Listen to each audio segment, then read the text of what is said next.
It's time to accelerate. Hi, I'm your host, Andy Paul.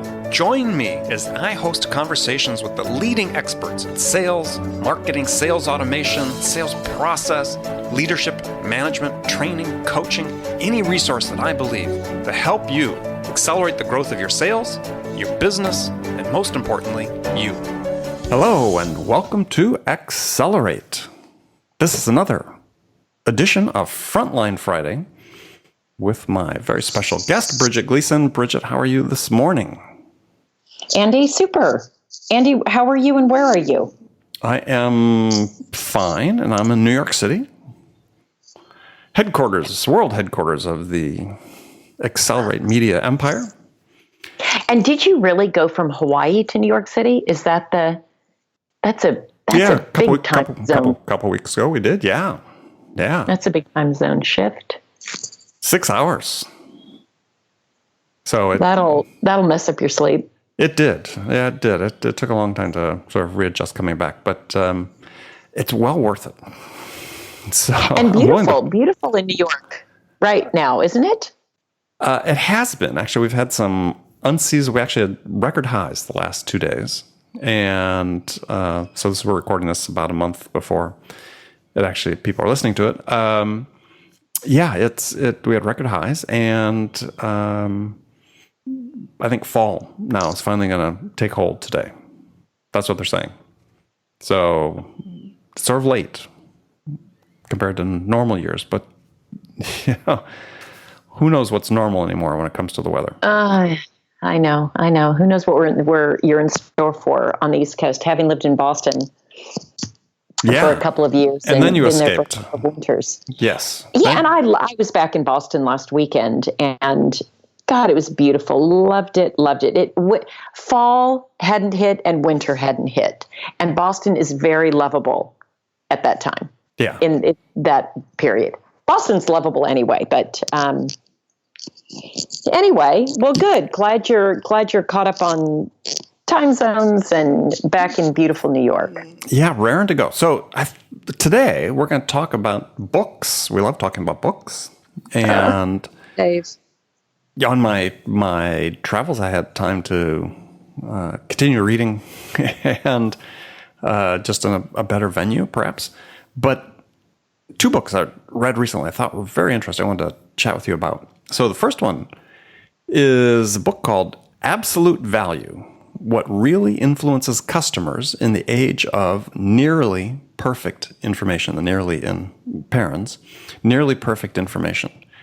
And written by two authors, Itamar Simonson, who's at Stanford, and another gentleman, Emmanuel Rosen, who I forget where he's from. He may be at Stanford as well. And to me, these are sort of these gentlemen are sort of the heirs, based on the writing, sort of the heirs to Daniel Kahneman and Amos Tversky and other people that did real pioneering work in behavioral economics and decision science and so on. And what they talk about in their book is just about what the impact has been of information on the way buyers are making decisions. And what they're finding is that through their studies and their research and the research of others that they cite is that, we may that the effects are actually a little different than we've been thinking, and perhaps happening more quickly than we thought. So one of the things that there have been books, Barry Schwartz wrote, a professor from Swarthmore, a great book called The Paradox of Choice, which I really liked, and others, that one of the theses in those books was that the influx of information and the sort of sudden availability of tons of information actually made it harder to choose, not easier. And that people are sometimes overwhelmed by information and so on. And what Simonson and Rosen found through their research, and they write about in their book, is really just the opposite is happening. And that perhaps there was a rush to judgment by some of these early authors like Schwartz and so on about the impact of what was happening on the internet. And that having sort of 20 years of history now, when they wrote the book and did a lot of their studies, is what they're actually finding is that buyers are able to gain an understanding of what they call the absolute value, which they define as sort of the experienced quality or the experienced value of what it would be like to use a product or service, and what the value and the quality you'd experience as a result of it without the intercession of the seller. They're saying, yeah, there's all this information out there. But if it was just information, yeah, it'd be hard. But the fact is we have all these tools as buyers at our disposal to help us develop a good enough understanding of the value or the quality of a product to enable us to make a decision. Just start with Google, right? As a tool to help us make sense of the data out there. We can start searching, but then there are, discussion groups, there are user reviews, there are, expert reviews groups, there are our social networks we can tap. The whole process that people go through to gather information is really winnowing down this vast trove of information down to something that's actionable for them. And so what they found is that rather than buyers being distracted, is actually increasingly effective in this environment in the way they use to find the data they need to make the decision. And all sort of oriented, I think, at one level, with this term absolute value they used, really to the good enough decision, which is the decision that most buyers make, right? Is they're not going to go on forever researching every single possible alternative to make the optimal decision. They're going to go to the point where they have the information that meets their basic criteria. And what they found is that one of the things that's happening, or several things that are happening, is that in this environment, there's a decreased value in the eye of buyers of what they call sort of the proxies of value. A brand name, product positioning, your value proposition, and pricing and promotion. That actually, the impact of those sort of traditional tools of influence is really on the wane. They haven't gone away, but they're on the wane. And so it's like, wow, this is eye-opening for us as sellers to say, okay, well, yeah, where do we fit into this equation in order to help the buyer make a decision? Andy, I am tempted to end our podcast and go read the book. But I'm distracted by not having read it.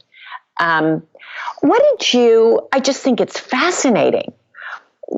So if you were to identify a couple of things that you would do differently or recommend to salesperson, what did you take away from it that you feel is actionable? Or are you still cogitating on kind of what you read?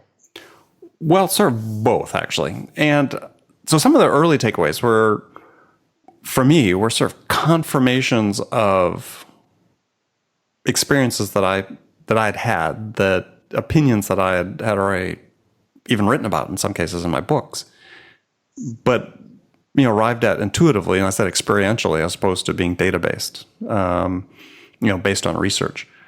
And one of these was this whole notion of the fact that people begin their buying journey long before they engage with a seller. Now, this is a point that I know there's controversy about it. You've got folks at CEB who wrote the Challenger books about, hey, buyers are 57% of the way through their buying process before they engage with sellers.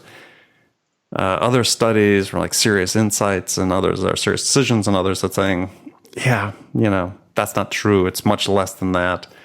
And people sort of have various stakes in the game, but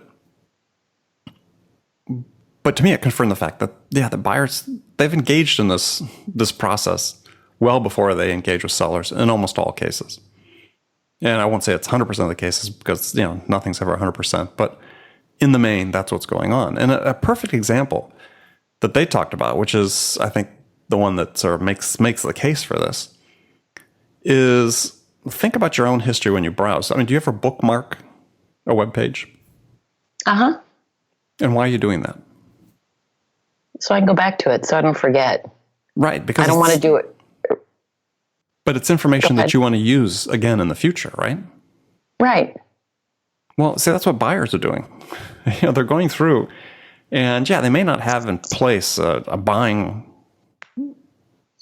action, a buying process to, actually say, okay, we've got a project we're kicking off to go make this change and buy this type of product or service.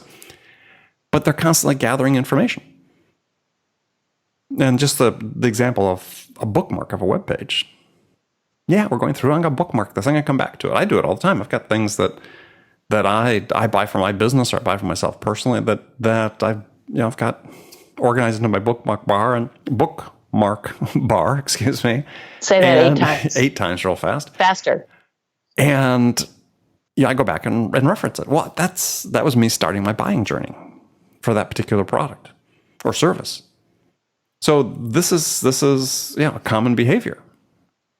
So to me, it reinforces the idea that when a buyer and a seller start talking, is that there's a degree of urgency there that oftentimes sellers don't recognize because the buyers have invested time and they are trying to make a decision. And one of the other things that they talk about in the book, the authors talk about in the book, and they found through their research, is that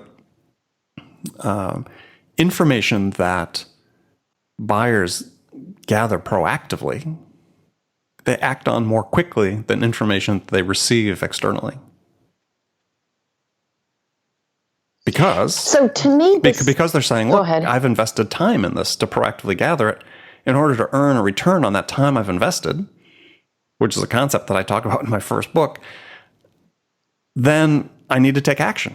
The action may be at the end we decide not to do anything, but they're going to take action on it. They're more likely to take action faster on information they're proactively gathering. So if you reach that intersection where you and the buyer overlap and start interacting, as I've contended, their need is urgent. But so often what we see in sales reps is they start going to back at the beginning. Right? Let me give you a company pitch. Let me talk about the company. Let me talk about our product, blah, blah, blah, blah, blah. Whereas the buyer's saying, look, no, I'm well past that point. I just need these questions answered, these remaining questions answered to help me be able to make my decision. So my experience of late has been when the sales team knows if a prospect has found them and is proactive in any way, shape, or form, that there is a sense of urgency and that's a higher priority. That goes to the top of the list. I think what I think about is really for marketing teams, how do they make sure that they're in the mix, that they're being discovered and found and talked about and bookmarked, so that when it comes around, that the prospect is likely to reach out to my company about my product or my service, because there is that sense of urgency. Mm-hmm. So how do we get found? Mm-hmm. And that seems it's partially marketing, partially sales. I think sales people having a good, being active and having a voice on social media and other places and meetups, and it helps to make sure that you're part of that research process, even if you're sort of a passive player, but that you are more likely to be part of that research process. So when the time comes that you're being considered, and that you're the one that gets the phone call or the email or the chat or however they choose to reach out. Well, yeah, I mean, you're absolutely right. I mean, and the authors get into this, they define what's called the appropriate influence mix to be able to attract the attention of potential buyers, and that's changing. So marketing, absolutely, this whole issue of sales marketing alignment becomes increasingly critical in being able to be discovered and have the right messaging that causes someone to say, yeah, I'm maybe in the early days, but that's compelling enough that I'm going to save that and come back to it. I think I can't wait to read it. I've got a flight. It's not long enough. It's only 1 hour, but I read pretty quickly. I just don't know that I can get through the book in 1 hour. I don't think so. No. How long is it? No, it's Yeah, going to take I me a read little bit. I read quickly, but Okay. it took a couple hours at least to go through. So then the other All right, book. so there and back. There and back. All right, so that's one book. So the other book I want to talk about. Oh dear, another one. Uh-oh. Okay, I feel myself getting distracted already. Yes? Is a fascinating book. It's called Weapons of Math Destruction. And that wasn't me as having a lisp. That was math, M-A-T-H, Weapons of Math Destruction.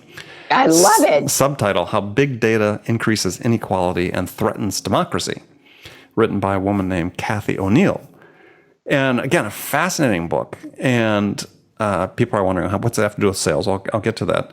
She was a data scientist, PhD, taught professor at university, left to become a quant, if you will, on Wall Street, writing the algorithms to drive automated trading.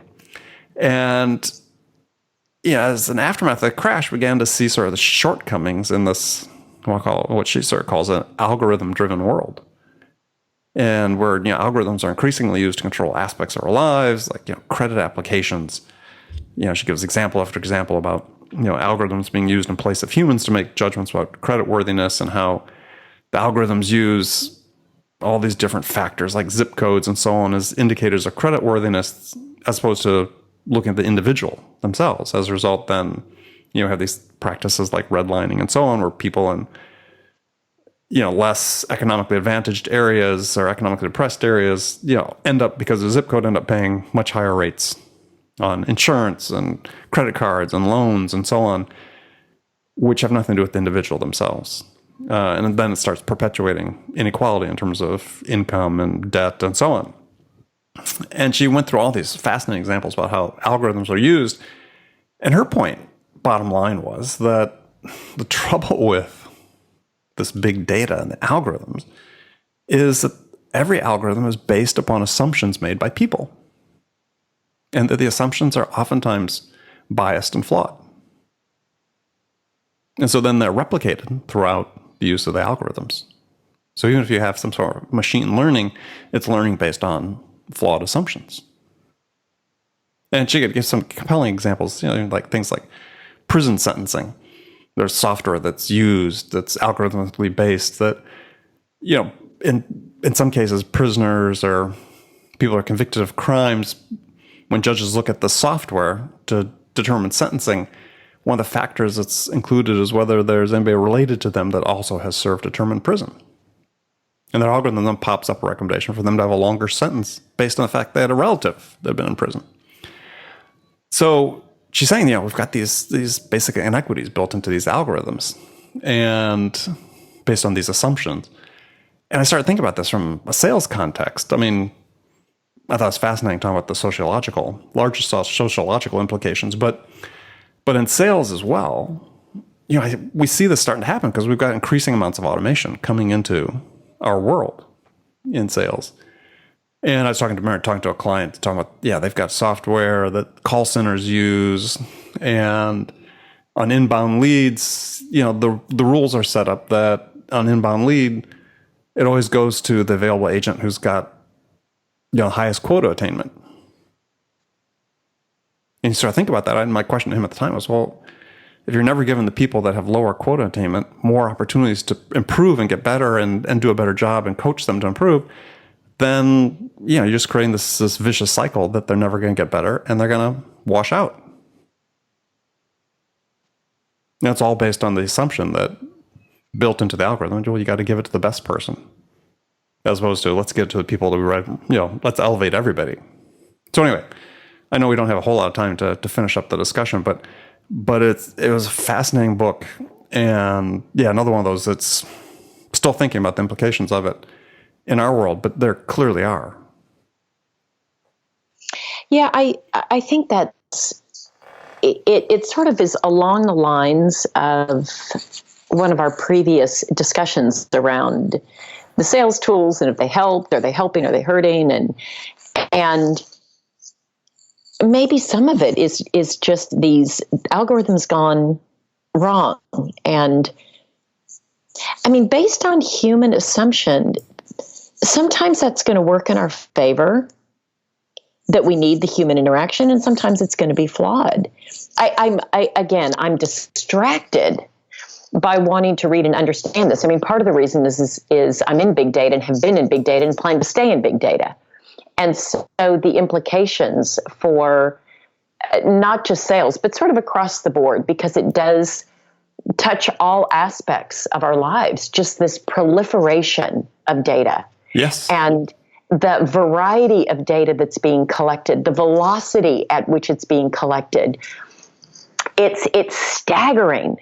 And it's becoming increasingly difficult to analyze these volumes of data and gain value from it. And I'm not surprised that we're making bad assumptions. There's too much of varying differences in them that's coming at us too fast. And I think we're making decisions based on this data. And I'm super curious to read her book and to understand how we can get better at using the data to make better decisions, whether they be in sales or some of the social concerns that she brings up. I think I'm really looking forward to reading it. Which one should I read first? Weapons of Math Destruction or Absolute Value? I'm not able to multitask in that way. Right. Like half brain, half brain. Well, I think if you prioritize sort of the larger good first, I'd probably start with Weapons of Math Destruction, just because it's broader reach beyond just our field, and it's very challenging for us as individuals in the society, individuals that can have an impact on other people. Is this whole idea of how we're using data is very compelling, and so I think that's a good place to start. But I would follow right away with Absolute Value. For those of you who aren't perhaps interested in larger sociological implications, start with Absolute Value. Both great books. Andy, very excited. I'm like I said, I'm super excited that we're at the end of the podcast, because I want going to onto Amazon. I want to start reading. Unfortunately, I can't start reading right away, but these are two great recommendations. Very thought-provoking, relevant. I'm sure these topics will come up. These books will come up again for us. Oh, I think so. So, well, good. Well, again, I know you need to jump on Amazon to get those ordered before your next call. Yeah, exactly. And exactly. As always, pleasure to speak with you. Friends who have been listening, thank you again for taking your time to join us. If you have any questions about anything we spoke about or about sales in general, remember, email me at andy@zerotimeselling.com. I believe our next episode will be answering some more questions, user questions or listener questions, and looking forward to it. And looking forward to talking to you, Bridget. Likewise. Have a great day. All right. Talk to you later. Thanks for listening to the show. If you like what you heard and want to make sure you don't miss any upcoming episodes, please subscribe to this podcast on iTunes or Stitcher.com. For more information about today's guest, visit my website at andypaul.com.